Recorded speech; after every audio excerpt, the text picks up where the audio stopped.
The All Things TechIE podcast is a product of the Extreme Media Network. For advertising and sponsorship opportunities, please visit www.extrememedia.ie. That's XTREME media.ie.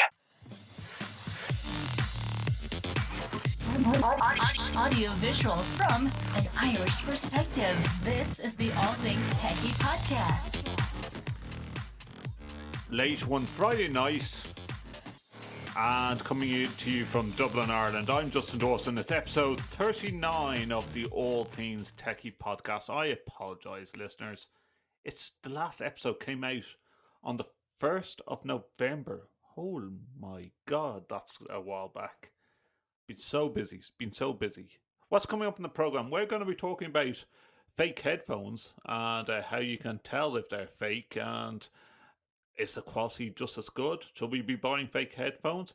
And we're going to talk about the LTSMG at home, the AV Awards. That happened so long ago, but we're going to talk about them anyways.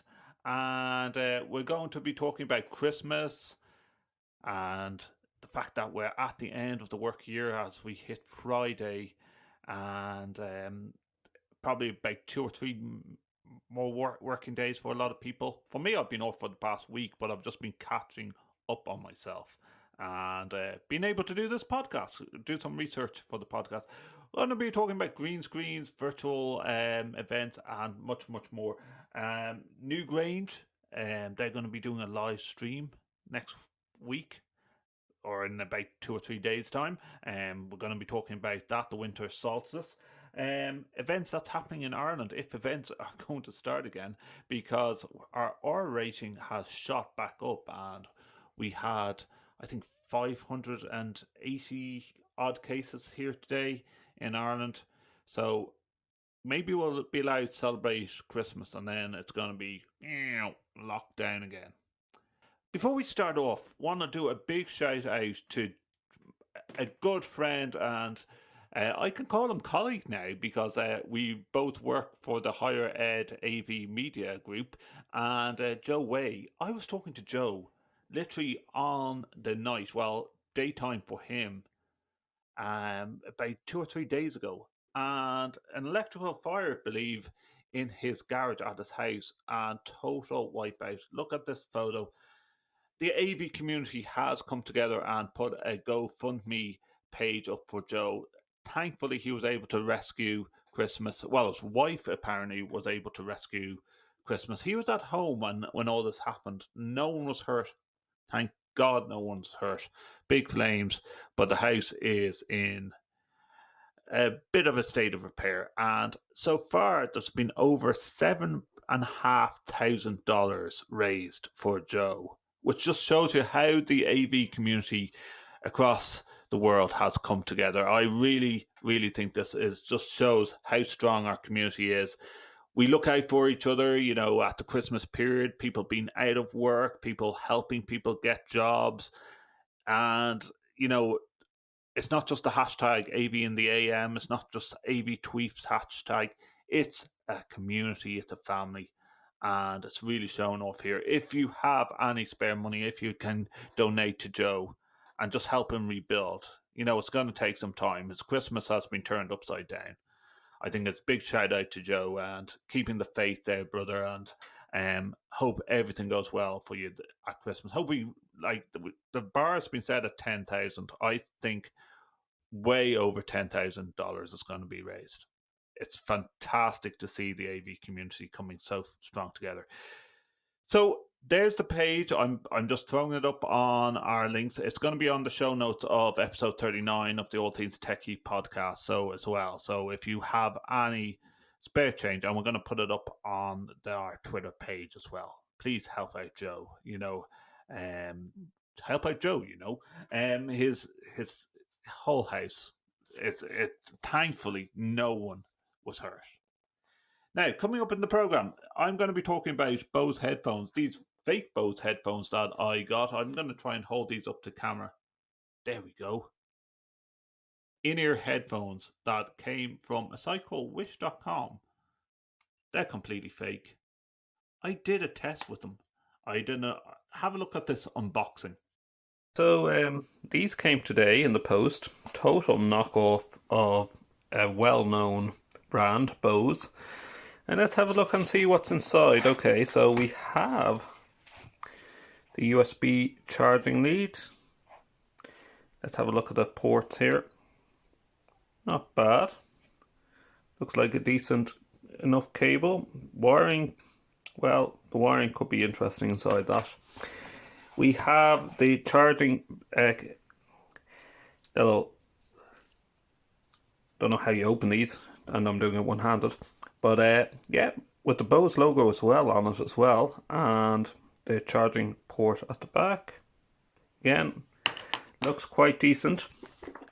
Let's just open the whole box up here, where we will find, sorry, one-handed guys, one-handed. Okay, so then we have the two little earpieces with the Bose logo on it again. Looks decent enough. And of course the instructions, which is of course, because where it came from, going to be in a different language. But is there any English on these? Oh, there is. Okay. Twins, true wireless earbuds, 5-volt V5, yeah, maybe. Frequency range, Bluetooth pairing. Press the multifunction button, release the button at the same time, and the blue lights are turned to flashing. Okay, so we're going to give these a go, and I'll let you know how I get on. So I actually did a call with these Bose headphones with Simon Lang. A bit of electrical magnetic interference, EMI, in the background when neither of us were talking. But he could hear me perfectly. And even if I'm going for a jog, I have to say, how are Wish.com getting away with selling these? They are like, they cost me $7 on Wish.com. They probably cost about, I don't know, maybe 60, 70, maybe $100, the real deal. But sound quality for listening to podcasts as I go out for a walk, pushing a pram, absolutely perfect. But do I condone people selling these? Like, this is crazy. How much of replicas, and I'm surprised Wish.com isn't getting themselves into trouble for selling stuff like that. With the Bose logo and everything on it, and the box, you would swear it's the same if you went and bought them like for like, or if people were selling them online. And not saying that they were fake.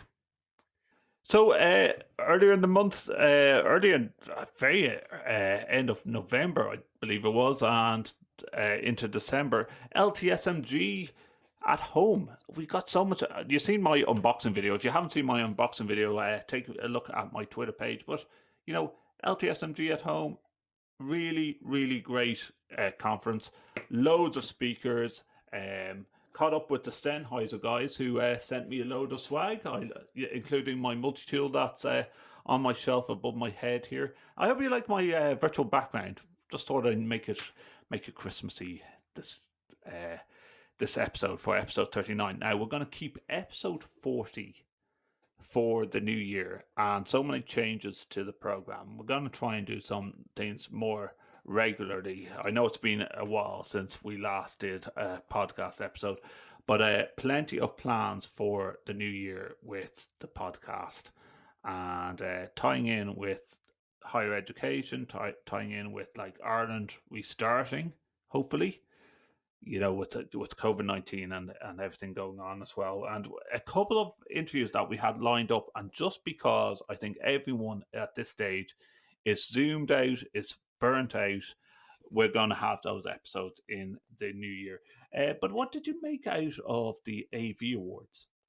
I literally tuned into it. Do you know what? It was at an awkward hour for me with having young kids on a Friday. Some people dressed up for it. Some people did the happy hour afterwards. Good entertainment in between, but I found that because of the demand, the site did lag as well. It did It wasn't, it was interesting. It was different. They tried to put on the best show, but doing an awards of that scale virtually didn't. It felt weird, and you know what, I think a lot of the AV community felt the same way about it. But we spoke about the LTSMG Christmas quiz. It's a question of like what is going to happen in the new year. You know, the vaccinations hopefully come out in Ireland, come out in England, and come out. They're already out in England, of course. Come out across Europe. Will this be the means to having ISE and Infocom run successfully in the summer? Who knows? It's too far away to tell. If there's different strains of this virus, if they find that the virus doesn't kill or the not the virus killed everyone, if the vaccine doesn't work on different strains, we're in a bit of trouble with things. But events are reopening in Ireland. Let's have a look at the different events that's happening recently. You know what, I was saying to my wife recently that it's so weird. Like around Christmas time, usually you see a load of circus tents up around the area.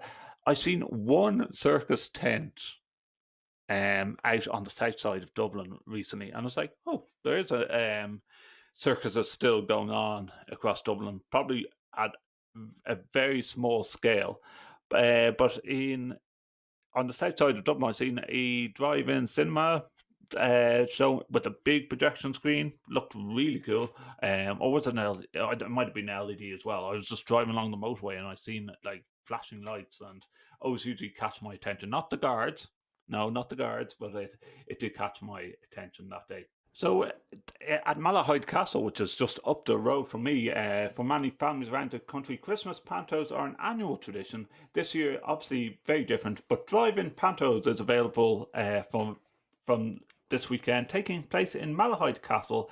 A Peter Pan panto is on screen, starring Alan Hughes, Rob Murphy, Jake Carter, and Michelle McGrath. There's also virtual and streamed pantos taking place across the country throughout the month. Glow Cork will take place, the annual festival celebration which lights up Cork City each year with a variation of the usual event planned for this Christmas period. There's been a couple of really nice lit up displays across Dublin. McCann Fitzgerald, which would be in the financial district of Dublin, recently made the outside of their building look like a giant Tetris. Have a look at this. And then in Waterford, there's the Waterford Winterval. Back again this year, the Waterford Winterval will run until the 23rd of December, with most parts running from Wednesday to Sunday each week.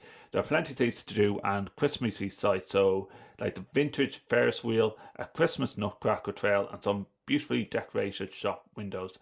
And then, I must actually put up this. This is actually my street outside, where all the residents got together and decided that they wanted to put Christmas lights around all the trees.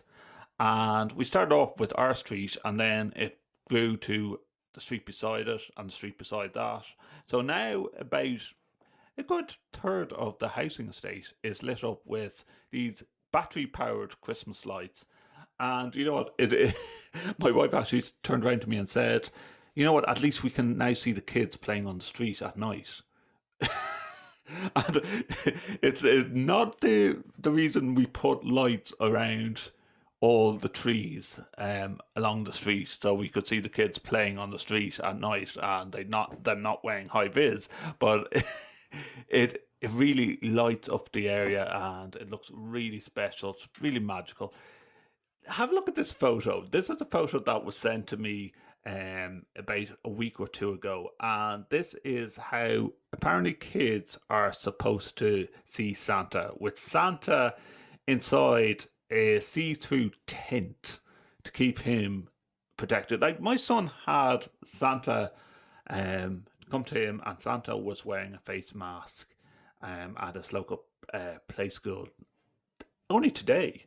And Santa gave selection boxes to all his class in the play school, and it was a very fast visit, and they sung jingle bells and so forth. He's singing jingle bells constantly, my little 3-year-old at the moment. But I don't think that's right. I've seen this as a dome, and then I've seen some virtual Santas. Have a look at this. I believe there's room for AV companies to jump on board the fact of helping Santa out with virtual backdrops. My sister was involved, listeners, in a virtual Santa that she won as a prize on a radio station. Apparently cost €60 to have two of her daughters involved in this virtual Santa, where Santa came along. Santa wasn't in a grotto like what I have at the moment. He was standing in front of a webcam, and yeah, it didn't really look very much like the North Pole at the time, but it cost €60, and they sent out two toys which Santa's elves probably got made for about €5 or €10. Bit expensive. I think if it was interactive, I think, I've seen some videos over in America where they have Santa in one room, the kids in the other, and they'll open up a magic door and they'll let the elves drop the presents that Santa has got for them. And Santa is in his magical land with LED screens and everything. I think that's the way to go forward. Hey, we're probably past it now where Santa will be available for in the next couple of days in these type of environments. But and then you have the apps like the Portable North Pole. Fantastic app. I love Portable North Pole, the way they have integrated it where Santa has photos of the kids, and you can send Santa photos of the kids and they send a special video back. Fantastic idea. Let us know what you think. I can't justify bringing my son or daughter to a Santa that would be inside a little tent that they have to talk to Santa that way. And luckily enough, Santa has visited Kieran's play school, so hopefully, and he's happy with that, and at that age. But my goodness, if there's another pandemic like this, I hope that there's a lot more AV technology that's brought in to help Santa Claus with it. Does technology not agreeing with you? Send us your queries. Visit www.allthingstech.ie. Now, as of recently, the Data Protection Commission fines Twitter €450,000 over a data breach. The Data Protection Commission, DPC, in Ireland has fined Twitter for €450,000 for its handling of a data breach under the General Data Protection Regulation. The DPC opened an investigation into Twitter in January 2019 after the company publicly disclosed that it had inadvertently made some of its private tweets public, users' private tweets public. So I'm guessing this is the private messaging area of Twitter. And I would be very upset if I found out that some of the private messages that I have on Twitter was accidentally made public. The regulator found that the social media company failed to promptly declare and properly document the breach.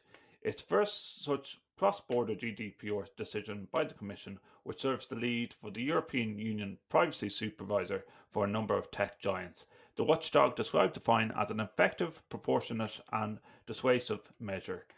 The regulation requires most breaches of personal data to be notified to the relevant supervisory authority within 72 hours of the controller becoming aware of the breach. It also stipulates that they document what data was involved and how they responded to the security incident. Twitter was found to have failed on both counts in this case. GDPR allows for fines up to €30 million or 4% of the global turnover, whichever is higher, to be imposed on companies that breach the regulation. Twitter said it's an anticipated consequence of staffing between Christmas Day 2018 and New Year's Day resulted in it not notifying the Commission outside the 72-hour period. We have made changes, though, that all incidents following this have been reported to the DPC in a timely fashion, it said. Wow. Well, you know what? If it's 4% of the global turnover, it could be the charge. I think Twitter got off quite lightly with 450,000. It sounds like. Let us know what you think. Comment at allthingstech.ie. You can use our hashtag allthingstechie. You can visit us at www.allthingstech.ie, and don't forget to like, comment and subscribe to the show. It means so much to us. And if you want to get your hands, listeners, on one of these lovely All Things Techie podcast stickers, all you have to do is send us your details and we'll send out some stickers as well, because it's Christmas and we're feeling very Christmassy at the moment. Like our show, don't forget to subscribe to All Things Techie in your favorite podcast store. Now, the winter solstice is very popular in Ireland. I think at Newgrange, I think the royal family once asked could they actually attend the winter solstice in Newgrange, and they were told, yeah, you can join the raffle as well, because hardly anyone gets into the chamber. I think there's maybe 30 or 40 spaces to each year that's raffled off to be inside the chamber when the sunlight shines through the chamber at Newgrange.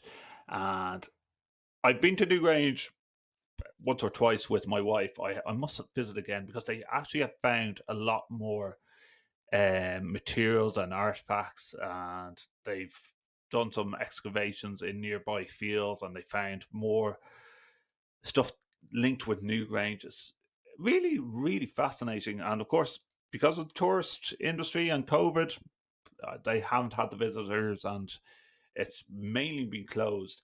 Now, they did do, I think, back in 1998 or 2000. So we're talking about 20 odd years ago.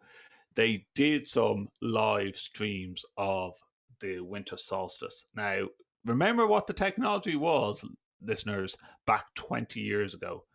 Well, this year, because of COVID-19, the winter solstice sunrise at Newgrange will be live streams from the tomb chamber this year in place of an event for visitors. Newgrange, a passage tomb for the Neolithic era, usually hosts guests in the chamber each winter solstice for a coveted view of the sunrise aligning with the roof box into the passage. The tomb, which is around 5,200 years old, is closed to visitors this winter due to COVID-19 restrictions.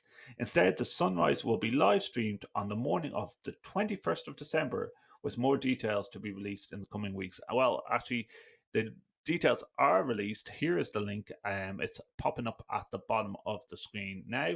And we also will have the details on our show notes, episode 39 of the All Things Techie podcast. With the chamber closed to visitors, the Office of Public Works and the National Monument Service are undertaking research into the way the sunlight enters the passage tomb during the solstice. Now, I have been told what AV company is involved with this, and I don't know am I allowed to release the name of the AV company, but I was told that they have spent days trying to align themselves in the right position to get the sunrise coming through this chamber. And don't forget, this chamber was made 5,200 years ago. It should be one of the wonders of the world. You know, how did they design these things back then, 5,200 years ago? The project will measure and monitor the movement of sunlight coming through the roof box on either side of the winter solstice to determine how the beam of light at dawn interplays with the chamber approaching the solstice and after it. Minister of State and for the Office of Public Works, Patrick O'Donovan, said that for operational reasons, the Office of Public Works has regretfully made the decision not to host the usual winter Solstice at Newgrange this year. And again, the link on the website to actually view this on the morning is below and also on our show notes.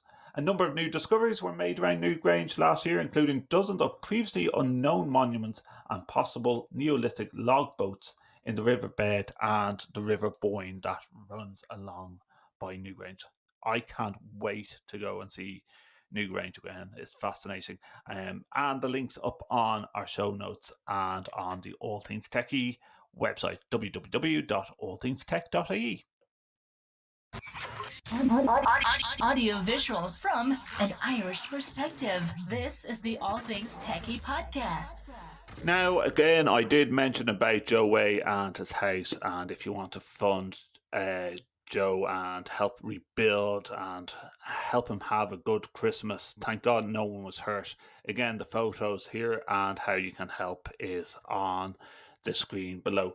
But I've been writing for the Higher Ed AV Media Group for the past 3 episodes, and please do take a look at the website and let me know what you think of my articles that I've been doing. I like criticism, I like compliments, more compliments than criticism, but if you like to tell me what you think of what I'm writing and give me any tips or tell me any tips with equipment and advice, love to hear from you. At Justin or Dawson is my Twitter handle. You can also contact me through the All Things Techie website as well. I thought, talking about virtual reality earlier and about virtual backdrops and calls and Santa Claus, I thought this was amazing. This was Oprah interviewing Barack Obama recently, and they were on 2 different coasts in America. They weren't even in the same studios or building or anything. By the power of green screen and the same type of props, they made it out that Barack Obama was sitting with Oprah Winfrey as part of an Apple TV and Oprah's series. And it's not the first time that this type of technology has been used, because it seems, now I was trying to find out who actually does the technology. And if anyone can actually answer this question and tell me who runs this technology, please get in contact with the program. Like I've seen some third-party companies saying, "Oh, well, the cheap alternative to this is buying our product." And in fact, there was one startup business that actually is doing inflatable green screens and studios, like a tent that you can put around and you can do your green screen backdrop. I'll try and find the website and put it in the show notes as well. But I just thought this was really cool. First started on the Drew Barrymore show, and had a virtual backdrop with 3 different presenters, all with the same type seats and same type of green screen environment in different studios across the States, stitched together seamlessly to make it look like they're all sitting in the same room. I love this technology. Is it the way forward now if we do want to do interviews? Like we've seen facial manipulation, especially in presidential elections and fake news and fake media, where they can make someone else's lips look like a president's lips and make it out that they said something that they didn't, or celebrities as well. Like it's a total new way of media propaganda. And then you have this end of things where you can make it out that you're sitting with the guests and it never happened. Probably the most famous film that actually did these types of things. I have to actually look up when the film actually came out in the next couple of minutes.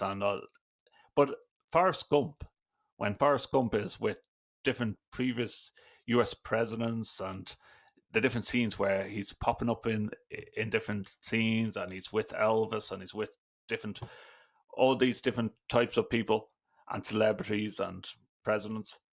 That was back then, but this type of technology, it just blows my mind how seamless it looks. And Michael, Oprah playing footsie with President Obama as well, or President Obama playing footsie with Oprah. Really amazing technology, and they're sitting in different areas of the room. Drop key technology. I love to learn which company did it and see more of a how-to video on it, of how seamlessly it was stitched together. Well, that's all for episode 39 of the All Things Techie podcast. Really appreciate the support you've given me for the past 39 episodes. The new year brings some new changes to the podcast. Exciting changes, and I hope you join us then. Don't forget to like, comment and subscribe. Vote for me in the AV Nation Reader's Choice Awards. Really appreciate that. And I'll talk to you soon. Happy Christmas. God bless.